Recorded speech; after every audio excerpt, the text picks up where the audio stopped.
রহিম। আমার এই ভিডিওটি দেশে এবং দেশের বাইরে যে যেখান থেকে দেখছেন তাদেরকে সকলকে জানাই আমার আন্তরিক সালাম। আসসালামু আলাইকুম। আমি চারাটা কাটছি। আমার এই চারাটা আমি আজকে ঝালুকাঠিতে পাঠাবো। ঝালুকাঠি জেলায় দক্ষিণবঙ্গে ঝালুকাঠিতে এই চারাটা আমি দেব। এই চারাটা দেখুন আমার একটা কী মাপের চারা এবং কী মানের চারা আপনারা ফলো করে দেখবেন। অনেক ইউটিউবারে চারা বেছে এক বস্তাতে ভুসির একটা বস্তাতে 3000 3500 চারা দেয়। আর এই দেখেন আমি চারা দিব হলো আপনাকে 1000-1200 করে চারা দেব। আমার প্রত্যেকটি চারার সাথে লতি থাকবে এবং চারাটা মোটা তাজা হতে হবে।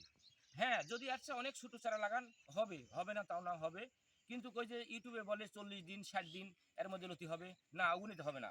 এইরকম মানের যদি এরকম বড় দেখে চারা যদি আপনি রোপণ করতে পারেন তাহলে আপনার 60 দিনের মধ্যে আপনি লতি পাবেন, এইটুকু আশা করছি।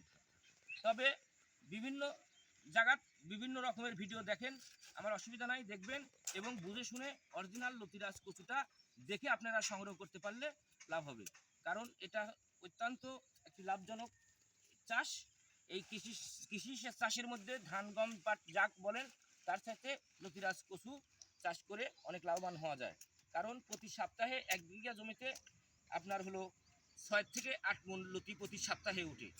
হ্যাঁ, প্রশ্ন হলো 1 বিঘা আপনি যদি কোন এলাকার সেটা আমি জানি না। আমার বাসা হলো বড়াইগ্রাম থানা, নাটোর জেলা। আমাদের 33% 1 বিঘা।